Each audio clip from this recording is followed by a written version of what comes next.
Ça va. Bonjour, monsieur. Quelle pause que vous faites? Oui.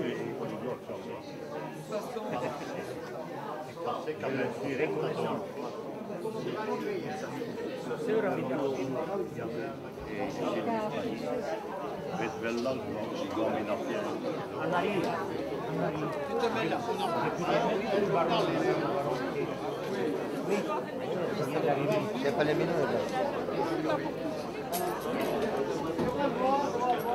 Beh, anche me, quando me l'ha detta la Presidente, quella che ha fatto il mio libro, e io che ho scritto il libro, io l'ho scritto in sloveno, allora volevo metterlo in francese, ma non sono capace, non sono fatto le scuole francesi io. Bonjour à tous, chers amis, parce que parmi vous, il y a beaucoup d'amis, beaucoup de connaissances, il y a de la famille.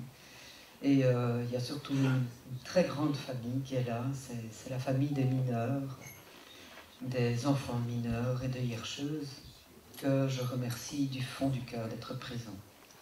La journée que nous inaugurons aujourd'hui nous permet de mettre à l'honneur de nombreux mineurs qui ont travaillé dans notre région et qui ont participé à son essor incontestable. 2016 est une année très particulière pour les mineurs. On a en effet commémoré le 60e anniversaire de la catastrophe du bois du Casier à Marcinelle. Nous souhaitons à notre tour rendre un hommage à toutes ces victimes et saluer le courage de leurs familles meurtries et impuissantes face à ce drame. Ce qui est important, c'est que cette journée va être l'occasion de rencontrer d'anciens mineurs qui ont la gentillesse d'accepter de venir nous raconter leur histoire extraordinaire. Et je prends l'exemple de Yuri Kodrum, un jeune yougoslave à l'époque qui est arrivé chez nous en 1957 et il aura passé 27 ans dans nos charbonnages. Il a décidé d'écrire sa vie de servant de la mine. Il a en effet un récit brut écrit dans un seul jet et est le seul mineur de la région à l'avoir fait. On ne peut pas parler des mineurs sans parler des Hirscheuse. On ne peut pas parler de l'homme sans parler de la femme. Ce que j'ai à dire ce matin, c'est très bref, parce que c'est une joie pour moi de me retrouver au sein du temps des mineurs. Vous savez, la terre que nous avons parcourue dans l'exercice du mineur, c'était une terre gorgée de sueur et de sang. De ce travail tellement tragique, nous avons été les larmes, la sueur, le sang.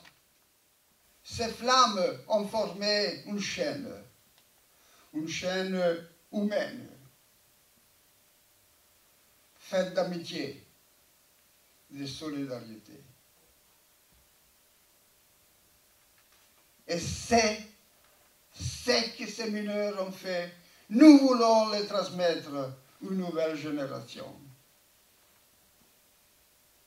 Et nous disons, le passé doit éclairer le futur, doit éclairer l'avenir des nouvelles générations. Nous avons envie de leur dire à ces jeunes, prenez cet héritage, symbole de tout un pays, symbole de toute une région, cette Wallonie que nous aimons tellement. Cette Wallonie qui nous a fait tellement souffrir. Mais aujourd'hui, c'est la terre de nos enfants. C'est la terre de nos petits-enfants. Nous faisons que notre devoir, dire oui quand on nous appelle. Madame la Présidente, je vous embrasse. Merci beaucoup de nous avoir invités. Je me permets de prendre la parole simplement pour dire un mot. Nous sommes des Hirscheuses et nous avons une orpheline du bois du Casier parce qu'on nous a posé la question. Et je vous la présente, c'est Sophie. Voilà. Merci. Ce qui descend ici sur les côtés, tu vois ce que c'est? À gauche, à droite, ici. sont les rails de guidonnage, ça. C'est pour l'ascenseur, pour qu'il puisse glisser dessus pour descendre au fond de la mine. Et maintenant, nous allons quitter le voyage pour aller vers les fronts. Et à front, il y a une veine de charbon, et là-bas, il y a 2 galeries encore, une en haut et une en bas. Il faut toujours 2 galeries pour extraire le charbon de la mine. Mais pour arriver jusque là-bas, parfois il faut marcher très longtemps. Donc ce film-là, il y a 30 ans que je le présente dans les écoles. J'ai fait 104 écoles sur 30 ans. Donc j'ai vu quelques milliers d'enfants. Et je vous prie de croire, quand le film est fini, les enfants, ils ont leurs oreilles qui grandissent d'1 centimètre. Tellement qu'ils sont acharnés pour écouter ce que je leur explique. Voilà. C'est tout ce que j'ai à vous dire. Merci encore une fois. Je vais vous dire ceci. Et croyez-moi, c'est la vérité.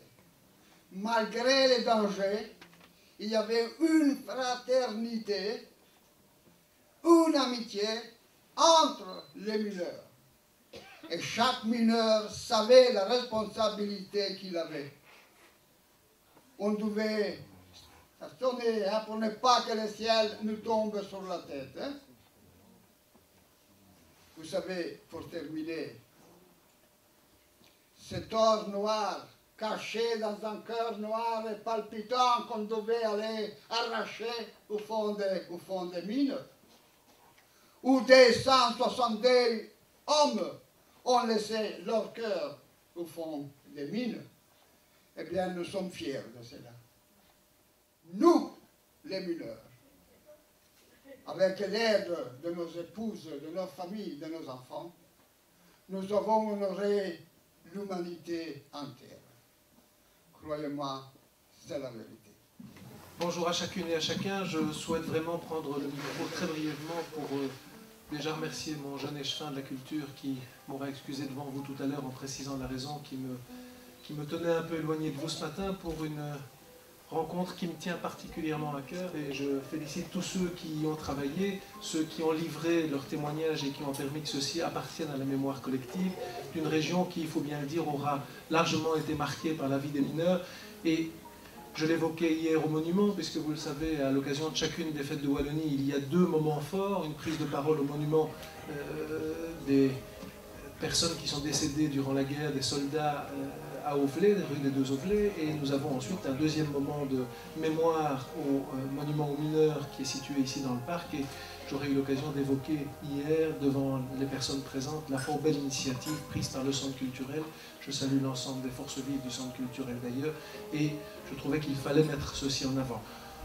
J'en profitais pour rappeler que si ceci parlait à l'homme politique sur son territoire, ça parlait à l'homme privé. Personne n'ignore, ou il en reste peut-être qui ne le savent pas, que je suis moi-même le produit d'un mineur, puisque mon grand-père était un immigré italien qui aura quitté le sud de son Italie pour venir ici dans les mines, et donc forcément ceci me parle à titre personnel, et je confiais une anecdote que j'ai rarement confiée en d'autres temps hier à l'occasion de ma présence au monument. Je racontais l'anecdote selon laquelle quand j'ai acheté ma maison, qui est une maison des mines d'un ingénieur des mines, M. Risnard, qui était l'ingénieur du charbonnage Sainte-Barbe à Moyenay, quand mon grand-père a vu que j'achetais cette maison, il a fondu en larmes parce que pour lui, son petit-fils achetait la maison du directeur. Et donc forcément, ceci indique un certain nombre de choses par rapport au sacrifice d'un certain nombre d'hommes, d'un certain nombre de familles pour porter leur famille, et je pense que c'est ce que vivent encore dans d'autres lieux, d'autres familles aujourd'hui, et donc j'y suis à titre personnel particulièrement sensible, et je vous remercie de transmettre ceci à la jeune génération. Merci beaucoup.